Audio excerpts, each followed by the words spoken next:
Bingo. Live. Just like that. Hello, everyone. I'm delighted to bring you a brand new guest on the show today. If you've ever wondered about or experienced spirit attachments, then you're in the right place. Today, we'll be getting into this often marginalized topic. I'll be asking questions such as, what is even a spirit attachment? How would you know if you had one? What can be done to remove them, and how can you protect yourself from these types of intrusions? This is a topic that isn't spoken enough about, in my view. It's often dismissed or swept under the carpet. My guest is a past life regression therapist and majors on quantum healing hypnosis techniques. Ladies and gentlemen, please welcome to the show Kimberley Green. Kimberley, thanks for joining us. Thank you for inviting me. My internet connection is still a bit I can see it. Yeah, can you still hear me okay? I can hear you, no problem. Good. Right, could you start off by giving us something by way of background? Your upbringing, what motivated you to do this work, past life and spirit attachment, please? Yeah, where to begin? I'm going to try and condense this down. Can you still hear me? Yeah. So, because your screen was doing some funny things. Let's go for childhood. Let's start at the beginning. So I had quite an unorthodox childhood. It was a childhood that I guess I'd say presented quite a few challenges. The mantra that was I was brought up with was children should be seen and not heard. Okay. It was something that as children we would hear every day. It wasn't the type of environment that would perhaps support freedom of speech and creativity and that sort of thing. Okay. So that was the childhood. I was always drawn to working throughout my adult life, my young adult life, with, people who needed help, with vulnerable people.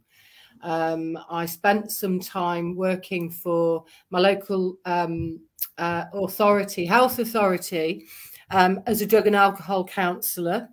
I went towards this because a very close member of my family was having difficulties and issues with drink and drugs. I was in my 20s.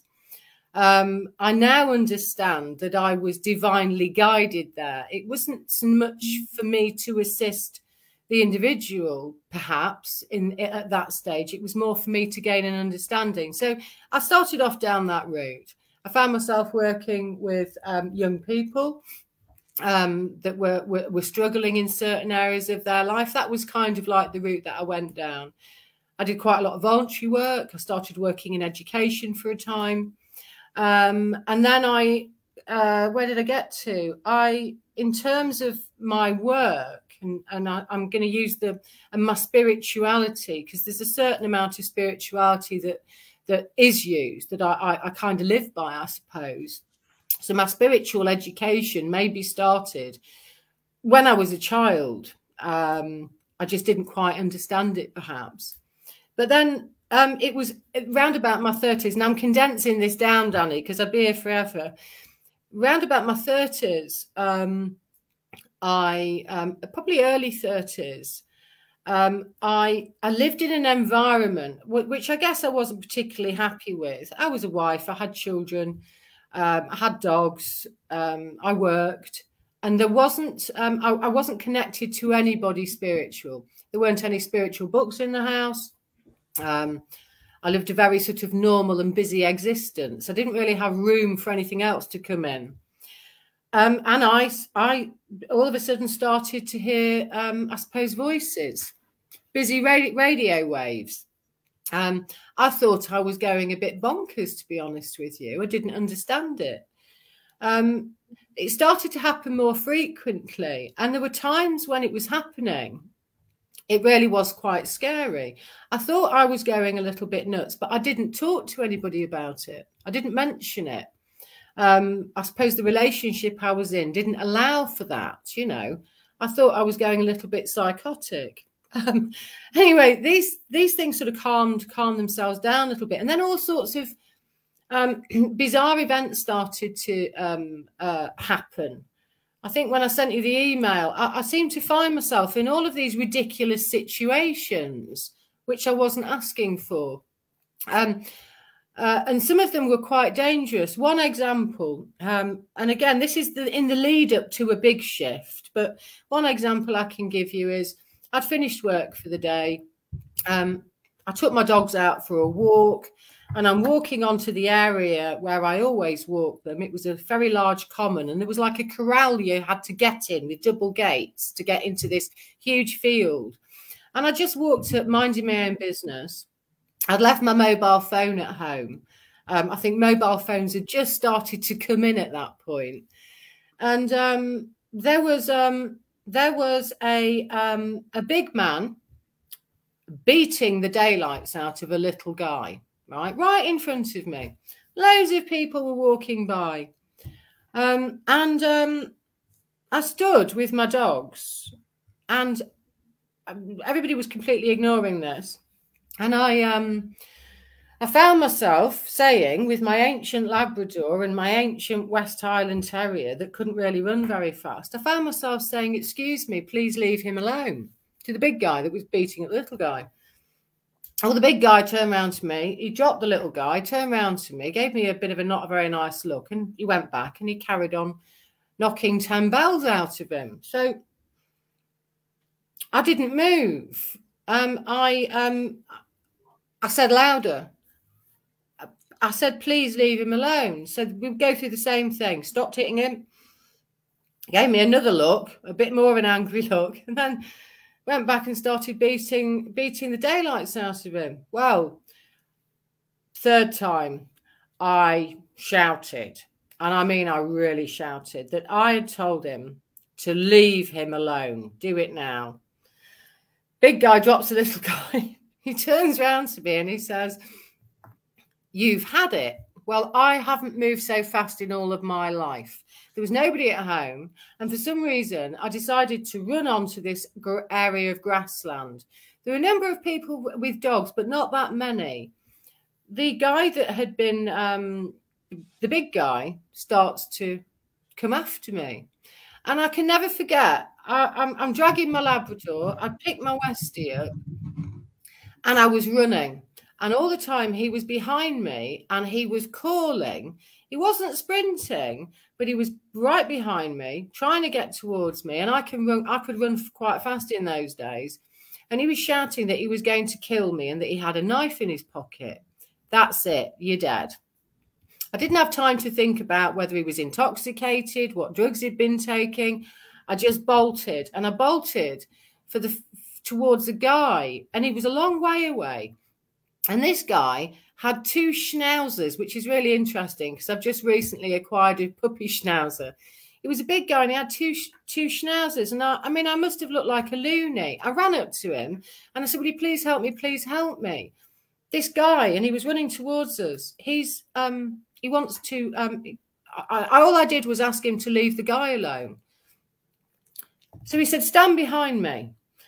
And then a woman with a black Labrador came up. I mean, this was a bizarre, bonkers situation. I'm standing in the middle, and eventually there was a circle of dog walkers that stood around me.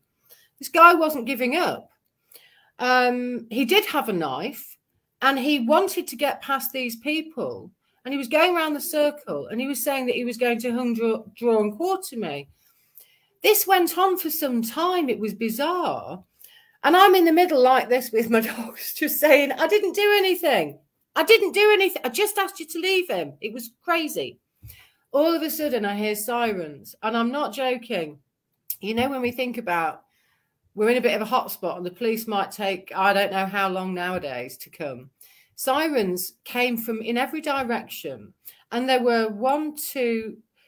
about 2 accesses at that point to this area, plus a top gate. A police van arrived down there. A police car arrived here.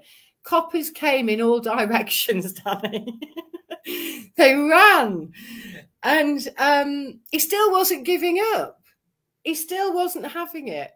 He wanted to take me out completely. I was just this 30-something-year-old walking my dogs that just happened to stick up for.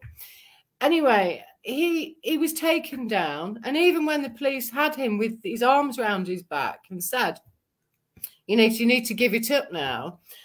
The copper asked me if I was okay, one of the policemen, and I said, yeah, I just want to go home. So I did. I went home and I walked in the door. I was very shaken. And when I walked in the door, my then husband said to me, where's my tea? Because I'd been delayed, you see.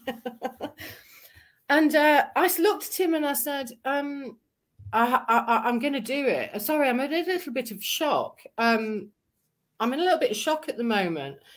Somebody just threatened to take me out with a knife to murder me. And he thought I was joking. And he said, oh, okay, what's for tea? So I didn't say anything. So I did the dinner. And then it was about an hour later, our landline phone rang. And one of our friends who happened to live, they had to cross where I was going to get home from the centre of the city, phoned up and spoke to my then husband and asked, he wanted to know, how's Kimberley? We saw all of the police. We saw the kerfuffle. Is she all right? We want to check on everything. Anyway, that was an example. And then there were all sorts of things like that. Now, I can say to you now, Danny, I was supposed to be there. It was a bit of a wake-up call, but my God, I was protected. Okay, I was protected. And there was a series of events that were kind of like that not as severe as that, where I was going to be murdered, killed. But there were a number of things that kept happening. And, I kept looking at them thinking, is this really happening? Why me? Why do I always seem to be put on the front line? And then a big one happened. A really big one happened.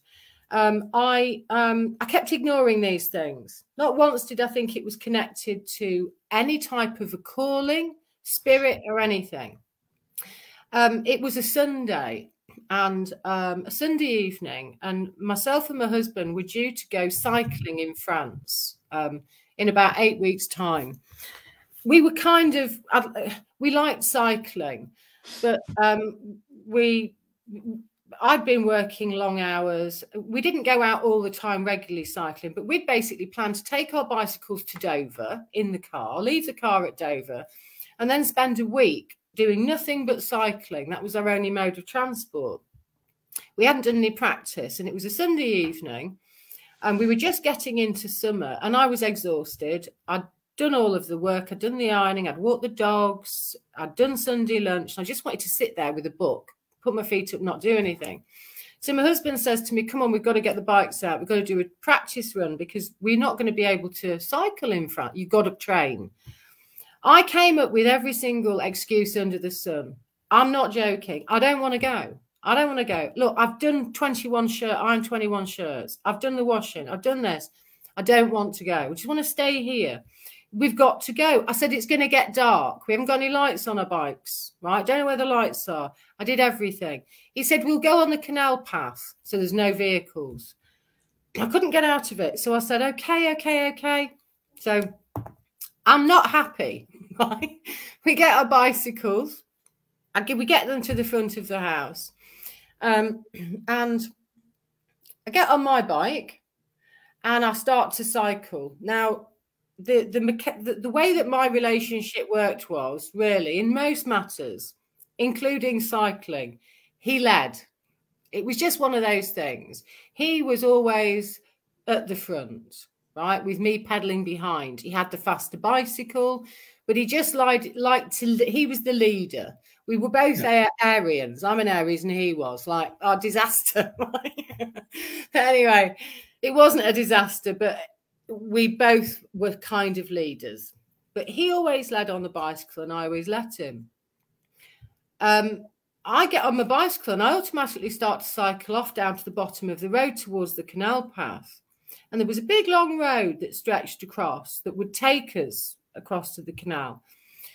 Anyway, I looked behind me and he was still fiddling and farting about at the house, trying to get his feet into these old-fashioned toe clips. I remember laughing, right? Laughing because he looked silly. He was trying to do this. And I was thinking, I'm in front. So I took a left. Now, I should have cycled down this road and I should have taken an automatic right to get me onto the cycle path with him. But I didn't do that. I don't know why. I do know why now, but I didn't get it and I didn't question it. So this is where the real subconscious was kicking in. I take a left. Now I live in a city called Lincoln. And if you know Lincoln, the cathedral is at the top of the city, at the top of the hill. And we have a hill that's called Steep Hill. This is how it is. From where I was living, I didn't go up Steep Hill, but it goes like this. If you want to get to the top of the city, you've got to go up some pretty big hills. I hadn't cycled for a long time, but something in my subconscious was telling me, and I was just meandering all the way up. I was miles away from the cycle track. I was going towards traffic that I'd said we couldn't go anywhere near, okay? And I can still remember the lactic acid in my legs as I was pushing myself up the hill. Still, the husband...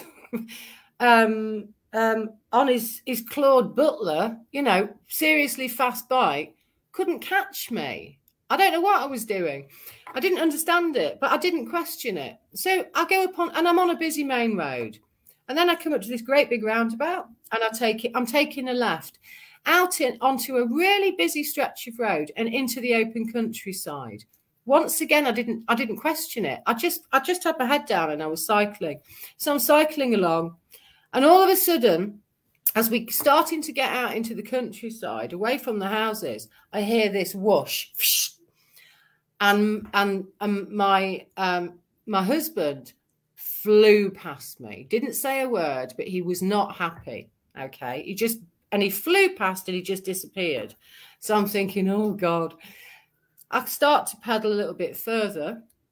As I was cycling, I described it afterwards, and this was a joke. It was like I was in tandem with Jesus. I couldn't believe how fast the wheels were going.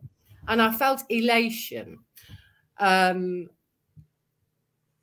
I'm cycling along, and all of a sudden I get to this very large bridge. It was known as the Suicide Bridge. In those days, they didn't have the great big metal things going up the sides of this bridge. And I didn't think anything of it. So I'm cycling over this bridge and automatically I started to slow down. And I just happened to glance to my right. And there is a lady standing there. And she caught my attention. Now, it was summer. There wasn't anything really odd. There was a pathway on each side. There wasn't anything, shouldn't have been anything strange about somebody looking at the traffic. Maybe. But she caught my attention, and it was the colour of her hair. It was her frame. All she was doing was just looking at the traffic below. That's all she was doing. So I cycled to the other side of the bridge. I got off my bicycle. I laid my bicycle down, and I started to fiddle with the wheel on my bicycle. I was pretending there was something the matter with my wheel. Don't ask me why I did this. And I just kept looking up every now and again. And when she turned around, looked at me, I quickly looked down and I fiddled with the bicycle. And I remember saying to myself, Kimberley, you're crazy. You're absolutely nuts. And then next time I looked up, she was climbing over the bridge. I got up and, sometimes you'll see these... I don't know. They have specialist people, don't they, who are trained in how to deal with someone who's just about to jump off a very down off the ledge. Yes, metaphorically speaking, and literally, yes. Yeah. There was no water or sand pits below. I don't know how high up it would have been. It was a few hundred feet. She was gone. It was a dual carriageway. Okay, It was the Lincoln bypass. It's a dual carriageway. She was going to take herself out on, with the southbound traffic coming towards her. And so what do? I get up and I run and I'm screaming at the top of my voice, don't do it, stop. There was nothing calm about it. And I got to about 10 feet from her and she's on the other side of this bridge and she's just holding on to the ledge. It's a ledge. It's about that wide with the little feet there. She's over there and I'm over here. And I'm just saying, don't move, don't move, don't move. And she was crying. She was extremely upset. And she was telling me she had to kill herself. She wanted to go. And I'm saying to her, what I'm thinking, think fast. What's your name? I'm wanting to get a story from her. What's your name? Where'd you come from? It can't be this bad. Da, da, da, da, da, da. This conversation was going on for quite a while. And even though she was on the other side of the bridge and I was 10 foot away from her, even though I was talking to her, I was frightened, but it's like I didn't think it was real. It was, I can't explain it. What the reality sunk in when I just happened to stop and look at her hand, and she'd written a number on her hand. It was obviously a phone number for a relative, right? Because she wasn't going to survive it. And she'd very neatly placed a tobacco tin and a mobile phone next to her right hand. So there she was. And she said there was nothing I could do to stop her from going, from dropping. And then all of a sudden, Danny, something took over. And I mean, I've read books. I hear about connecting to source. I hear about connecting to the divine. We are all one consciousness. The feeling of absolute undying love, really working from the heart chakra. This and what we're supposed to feel when we see that light and go upstairs, right? I have never, ever experienced this feeling in there before. It was like I was looking at my child. I'm not joking. The feeling that came from there was, of course, all energetic. I completely and utterly and absolutely lost it. And when I say I lost it, I became extremely emotional. The calmness absolutely went. And I told her that I loved her. And I told her I was really angry. Then I became very angry. I was screaming at her. I'm shouting at her. She's on the other side of the bridge and I'm here and I'm shouting at her. And I shouted and I was telling her, all I did, this isn't fair. It's not right. All I was doing was going for a bicycle ride. I didn't ask to be here right now. But when you go, and this was very emotional, when you go, I will drop. And I kind of got an image of me hitting the floor. I told her I would drop to that floor and I would never, ever get up again because I have been unable to bring you back. You have no right to do this. I told her my life was over. And in many respects, that part of that would be, I mean, can you imagine being in that situation? Where and I said, I will not run and look, but once I'm down, I'll never pick myself up again. I won't get over this.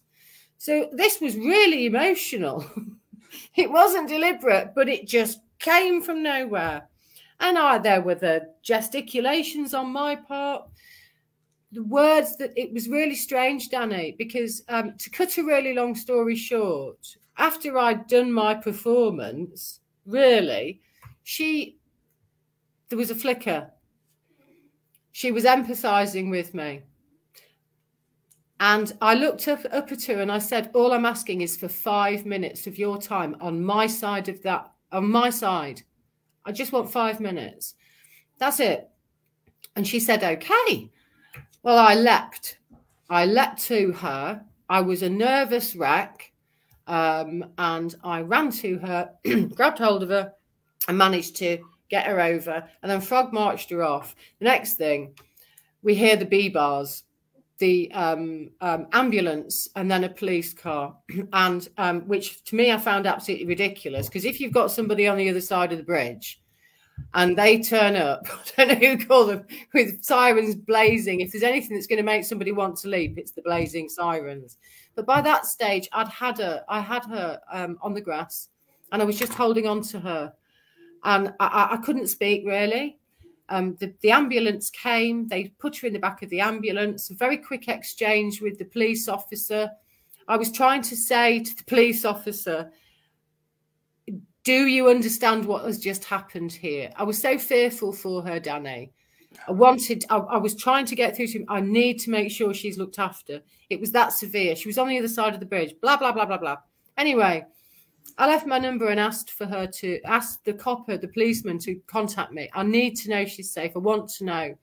The experience I'd been through was so personal, and I couldn't explain the feeling I had for this woman. Anyway, off they go. They didn't. The policeman didn't contact me. But what happened after that, Danny, was that I ended up. I had lots of awful dreams. The falling, your typical falling. Yeah. But I was. What was I doing? I was. Can I just stop you there? Can we sort of wind down your story a little bit now? Just yeah. We're nearly at the half-hour point now, so. Oh no, sorry. Go on. Yeah. To get the spirit of Tasha at work. So you've got a fascinating story. You should write a book one day. It's just. All right. Sorry. Go on. No, don't be sorry. It's just I need to sort of please finish off the last little bit you're about to say. That was my spiritual awakening. Yeah. That was the beginning. Sometimes people go through a trauma. That was my trauma, and that was my spiritual awakening. Yeah. But I still didn't see it. I still didn't quite understand, and I had nobody to talk to ask about that. So then lots and lots and lots of bits and pieces happening. I eventually move into a house that happened to be incredibly haunted. It was destined. I had a house clearing done 3 times on the property. And then again, moving forward, we have, what do we have? Quite a number of more things happened to me. And then the experience led me into going into holistic therapy. So we go into the holistic therapies. The first one that I did was reflexology, which was where I started to work with energy. And then I started to move into other modalities. And then about 4 years ago, I started to look at hypnosis. Started to learn hypnosis. Stumbled across Dolores Cannon, and somebody mentioned on Facebook Dolores Cannon. Came across her. Also came across a lady called Alba Weinman, who's got an awful lot of stuff on YouTube. And I'd ask anybody, have a look at some of her stuff, her early stuff. She's been going through a few years. Then I went down my QHHT path, which is quantum healing hypnosis technique. Yeah. I started to study. I did my level 1. I did my level 2. I know you mentioned that I did my quantum healing hypnosis technique. It's past life regression. It was created and developed by Dolores Cannon. She'd been doing this for about 30 years. It's open to anybody that wants to learn it. It's a fascinating subject. And basically what she does, the idea behind quantum healing hypnosis technique is that you connect an individual to their subconscious, okay? Yeah. You take them through a process, you connect them to their subconscious, you look at the lives or the lives are given to that individual that is having an impact on their current lifetime, right? On what's happening for them at this time. So you work through 1 or 2 lifetimes. And then what you do is ideally you're making a connection to the subconscious, okay? Once you've made a connection to the subconscious, any questions that the individual has is hopefully answered at that point, okay? That's a really, really shortened down version of quantum healing hypnosis technique. One of the things that quantum healing hypnosis technique, level 1 and level 2 doesn't do is it doesn't allow for the direct entity release, okay? It doesn't allow for that. The subconscious, what you do is, QHHT has some very strict guidelines as to what the therapist can and can't do. So if I'm advertising quantum healing hypnosis technique, which I'm going to give you an example. I'm doing quantum healing hypnosis technique. I have a pretty strict guidelines to follow. During that process, an entity crops up. It starts to speak. QHHT does not allow, not at level 1 and level 2, doesn't allow for me to then go in, engage, and perhaps at that point I haven't got the skills to be able to do it, to engage, to work with that entity and then do an entity release. Okay. So what was happening with QHHT was the entities started popping up. Okay. They wanted to come through and talk. And I'm going to explain that again in a minute. They wanted to come up and have a conversation and talk. At that stage, I mean, so I'm not doing QHHT, but I've just sold this therapy as QHHT. So what I did was I then went on and I studied with, I studied introspective hypnosis technique. It's similar to quantum healing. It's another form of hypnosis, but it does allow for entity release. Okay. I also did an awful lot of research. I watched an awful lot of Albert Weinman. I read a certain amount of books on the subject, and then I started to practice entity release. So I was able to practice entity release on anybody I possibly could do, including friends and family. All right. I used them as my guinea pigs. Dolores Cannon did the same thing. Do you find that it's very common that people have got spirit attachments? All right. Yes. Right. Yeah. I haven't come across an individual that hasn't had a spirit attachment. One of the things that's happened, Danny, right, spirit attachments, there's an awful lot of fear behind spirit attachments. When people think of spirits, they think of films like The Exorcist, all right? They think of something demonic. It's not like that. Certainly not the work that I do. There are people out there who will work for the Catholic Church who do entity releases of the demonic kind. I don't. I've come across entities that can be extremely unhappy and angry, but I don't work in it with the demonics. Okay. I haven't come across a person yet that I have worked on that hasn't had some form of an attachment. And this is an attachment that could be picked up in this lifetime, or it could be an attachment that they've brought through and carried through from a previous lifetime. Yeah. Right. Yeah, for sure. Camera's gone blurred.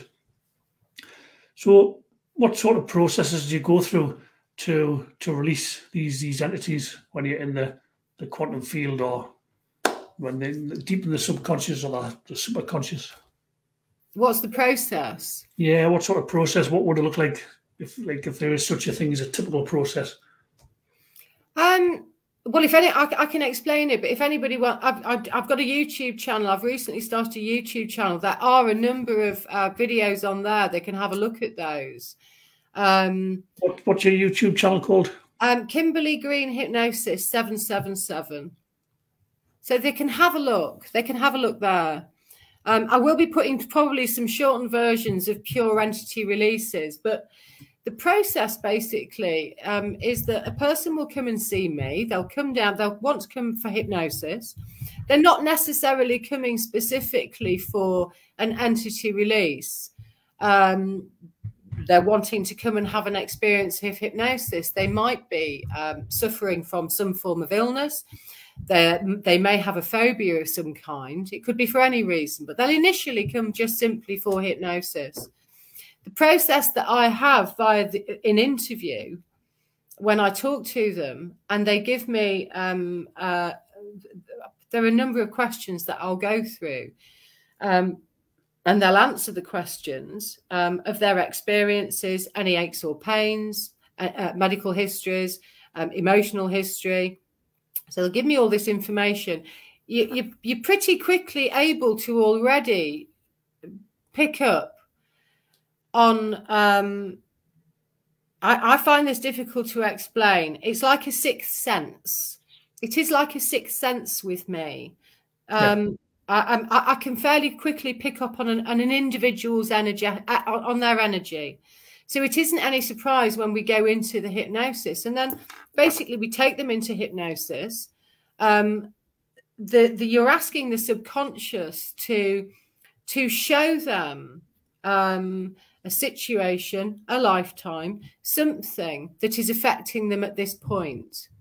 So depending on where everybody is on the entity scale, they'll be shown something, and then again,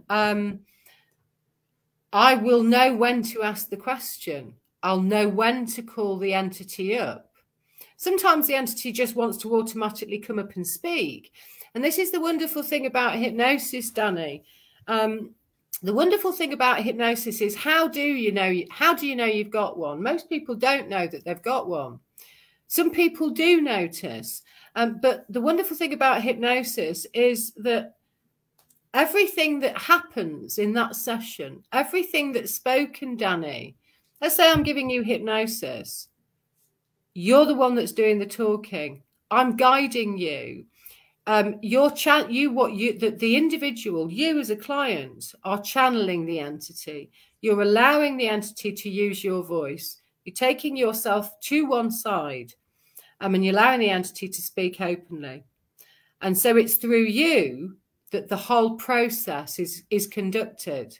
So you are very much part of the process. For a client, in my opinion, allowing and helping entities that we hold on to go through the release process is one of the biggest gifts that you as a person can give. Yeah. We've got a question from Craig. He's asking, are the attachments always unhelpful? Are they generally negative or draining? So ask that question again. Are the attachments always unhelpful and negative, or can they serve some kind of positive purpose? No, no, and it's actually quite a good question, because it's sometimes no. Every single attachment that we have, entity, and the thing is, we've all got them. I get them. Every attachment that we have serves no positive purpose. They are, and this is an area that they're parasitic by nature. Okay, what is an attachment? An attachment, an entity, call it what you want, is basically a person who once upon a time had a body. They've died. They should have seen the light when they passed, and they should have gone towards the light, but they didn't. For whatever reason, they've stayed earthbound. They've stayed earthbound because they didn't want to go. They want to stay attached to an individual member of the family, perhaps. Perhaps they had an addiction. They didn't see the light. Their death could have been quite a traumatic one.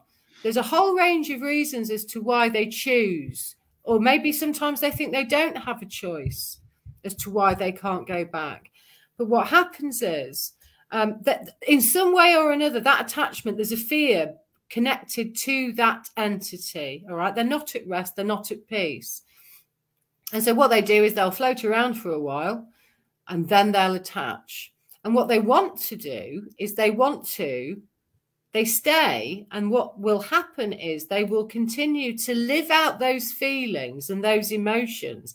They don't have a body anymore, but what they'll do is they'll live out those feelings and their emotions on the individual that they have attached to.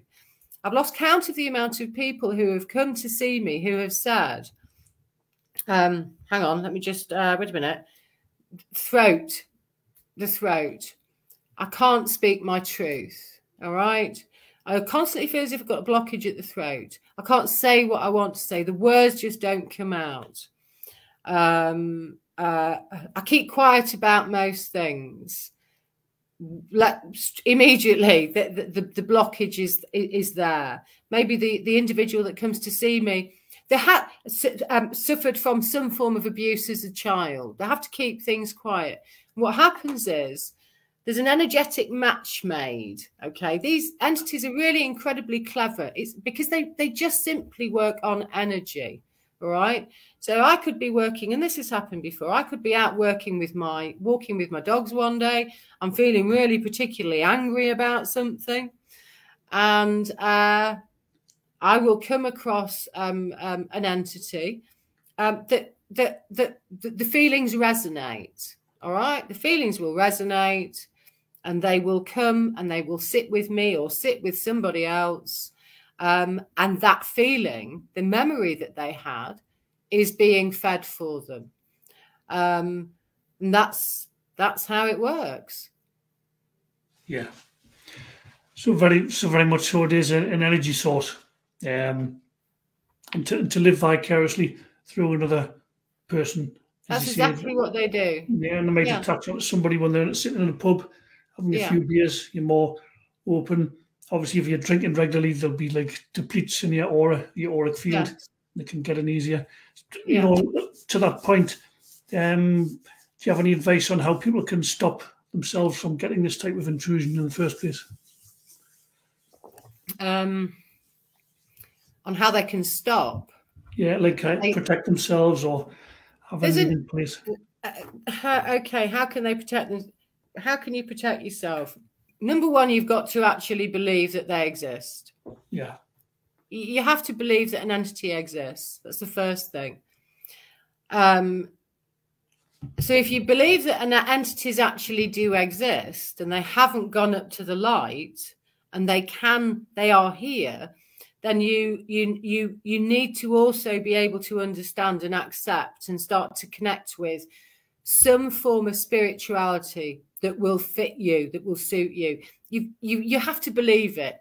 It's like me saying to you, I can say to you, you can ask me, I could say to you crystals. Yeah. Go and buy an amethyst or a rose quartz crystal. You can go and buy one, but what you've got to actually do is believe that that crystal is going to work and it's going to protect you. Okay. You've got to manifest it. You've got to have that inner belief system. I can say to people ask me often, so how can I protect myself? What is it? What can I do? And I'll say to you, call in the guides, ask for protection, call in and ask the angelics to come in and protect you. Place yourself in that beautiful golden triangle, right? Do that meditation. Ask the guides to protect you. And you can ask the guys to protect you, but Danny, you've got to have that actual belief that they are there and they will do it. And for some people, that can be a little bit difficult. But the more they start to incorporate it into their daily lives, there are so many things you can do. It's raising your vibration, bringing joy into your life, putting flowers in the house, keeping away from chaos, waking up every morning and giving gratitude. Okay. Listening to high vibrational music, listening to binaural beats, right? Keeping yourself as happy as you can do. Unfortunately, as you know, that one of the biggest triggers, one of the biggest connectors that will place you in a position where you're most vulnerable is fear. And what's the world been doing in the last 3 years? We've been living in a fear-based society. Everybody's been terrified because we were told we were going to pop our clogs, all right? Everybody was going to be wiped out. We've had nothing but fear. People at the moment are living through fear. They've got fear because they can't pay their bills, rising this, rising that. It's really, really difficult for people. So that the draw is fear and the draw is anxiety. The answer is, how can you help this? How can you make it better? How can you lessen the effect? Even an individual that's carrying entities can lessen the impact of them if they do their utmost to get educated in terms of their spirituality and raise their vibration. And that could be, Danny, it could be reading a book, educating themselves, doing meditation. Go and learn Reiki, start working on yourself energetically, get rid of any addictions, working on addictions, doing shadow work. It's somebody can come and see me, Danny. Yeah. I can do I could do a session of hypnosis on them. All an individual needs is a curiosity, right? They don't need to be the big believer. All they need is a curiosity. When a person comes to see me or any other, I'm not the only one that does it. There are a lot of people out there that do past life regression and can do entity releases. But where the way that I work, Danny, is yes, I do entity releases. But what I also do, if there's one thing that I can do, it is to assist an individual on the beginning, perhaps, of their awakening process, or opening the door to spirituality by simply taking them to a place where they are seeing a past life. It's, again, all this information is coming from the individual. It's not coming out of my mouth. It's different to go and see a clairvoyant. They see the pictures. They have the feelings. They have the experience. I just simply, I facilitate that. And this is why everybody who is here is born with an ability to connect. They're born with a psychic ability. My job is just simply to help them open the door and then assist them in the process. And if entities come up that need clearing, that's what we'll do. Yeah. And I find the more you know yourself, the more self-aware you are. If there's an intrusion, either on your energy body or coming in through your thoughts, you think, hang on, this isn't me. This isn't what I think or believe. And so you can, by knowing yourself better, you can then become more aware of when there's an attachment on you, and you can take steps to release it as well. Oh, without a shadow of a doubt. Absolutely. There are people out there who will tell you that they have the ability to, I don't know, I've had clients who have come to see me who have said they've been to see so-and-so and energetically they've paid their money, and energetically, and this isn't even online, energetically, the person, I don't know, in another part of the country has tapped into their energy field. I don't know how they do this, and has removed energies. I've never had that experience, and it's not something that I offer.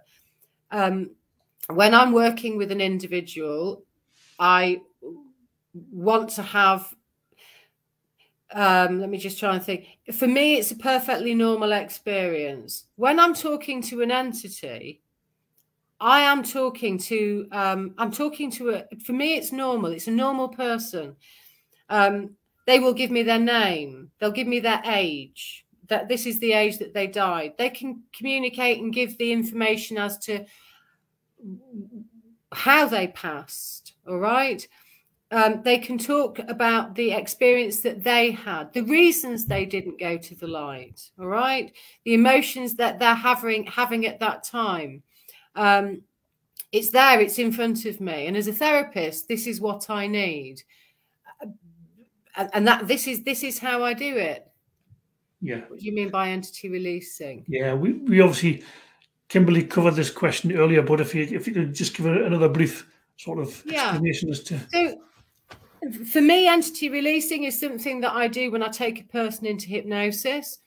We'll have gone through a certain amount of information. The client will have fed back to me with regard to a past life or an issue that they're dealing with at that time. And then what happens is I will become aware that there could be an issue, let's say at the heart chakra.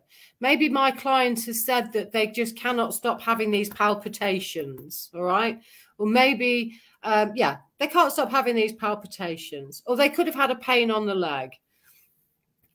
Well, then what happens is the energy or entity will be brought up to speak. And it really is as simple as good afternoon.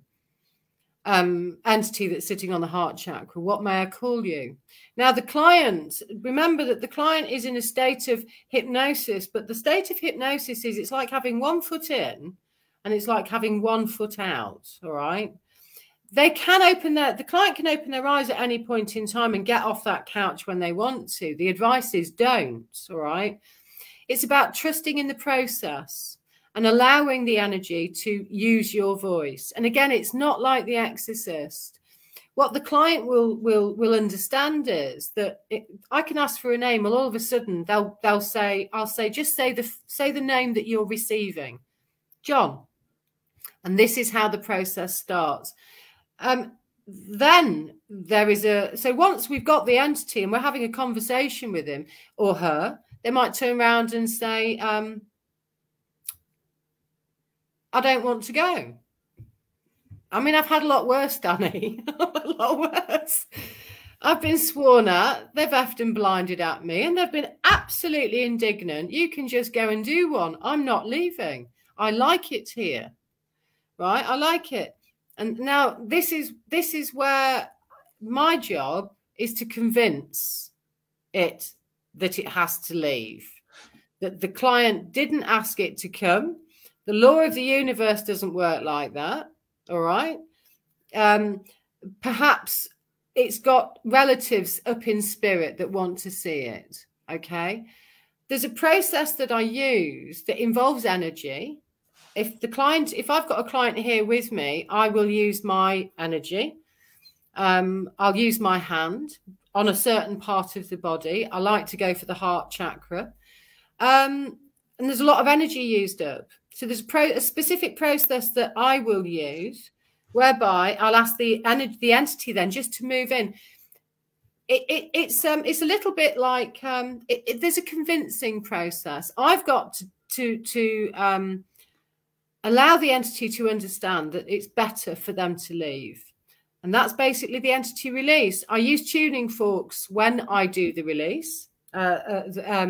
I use my chakra balance tuning forks when I actually do the release. That assists greatly. Sometimes I'll call in my guys to assist. If I've got one that really doesn't want to go, I'll call in the angelics. And they'll come in and they'll assist in the process. And basically what happens is we're doing what the entity, we're helping the entity go back to the light. That's what an entity release is.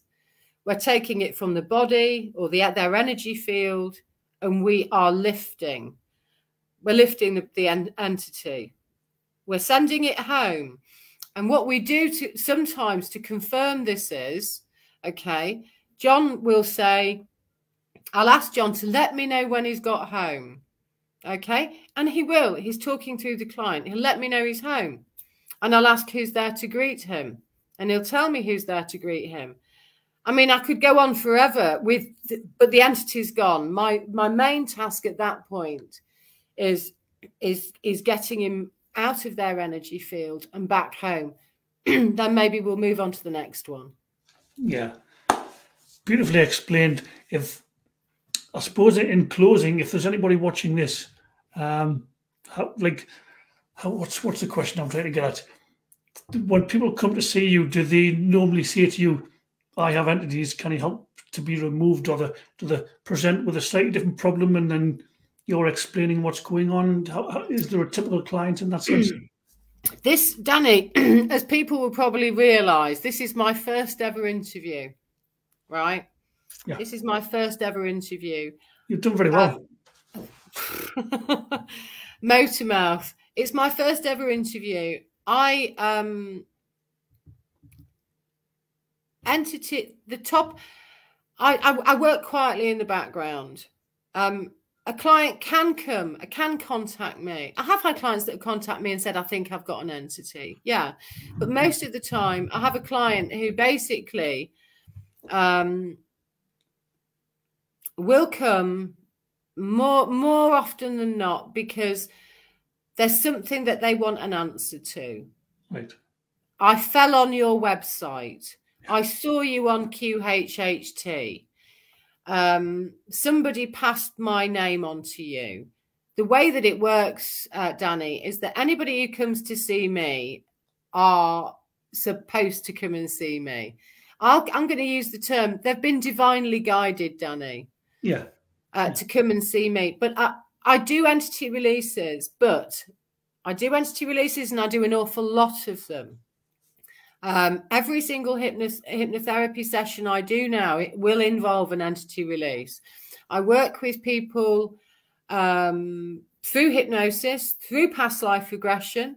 And then I also work with people who, when they've been through that process of hypnosis, let's say they've been through a major trauma, they will continue. I will continue to work with them. I also work with people who want to get a stronger connection to their guides, or want to make a stronger connection with the spiritual realm. One of the things that entities can do really very, very quickly is that they can create blockages around the third eye area, and they can create blockages at the crown chakra. I have a lot of people who come to me who said, I've done everything that I can possibly do, and I just cannot get that connection. When you go into doing hypnosis and the entity release, you'd be absolutely amazed at how many are actually sitting in certain areas of the body, which are causing blockages. Yeah. But education, Danny, get educated. Don't just listen to me, listen to anybody that you can. And any type of, anything that resonates with you in terms of energy work, go and do a course. Yeah, it can be anything. It can be tarot cards. It can be oracle cards. It can be Reiki. There's lots and lots of things out there. Yeah. And if anybody's got any questions, please feel free to email me, and I'll make it as short a response as I can for you. But yeah. Right. So to recap, your website is, I've got it running along the bottom there, KimberleyGreenHypnosis.com. Your YouTube channel is, I've got that down there as well, Kimberley Green Hypnosis 777 is your brilliant YouTube channel. And you've got some demonstrations of people actually being recorded going through this process. So very interesting. Well worth a look. And on your website, on your YouTube channel as well, you've got your contact links. So yeah, the contact links are there. Watch the video if you can. Watch it from the beginning to the end, because it shows you roughly the process. The videos I have on YouTube are edited. They've had to be edited out, so some of them don't quite flow because there's quite a lot of personal information in there. All of the videos I have on YouTube are put on there with agreement of the clients. Yeah, of course. Kimberley Green, you've been a pleasure. You've given loads of value. It's been a fascinating interview. Like I say, you should write a book if you haven't already, sharing your life story and your experiences. Thank you to the viewers who've been on and asking questions and been a part of the stream. If you're watching a replay, please continue with your comments and feedback for Kimberley, and we'll recircle. Much love to you all. Thanks, and until the next one, there's always the next one coming up soon. Much love, and bye for now. Thank you very so much, Danny. Bye.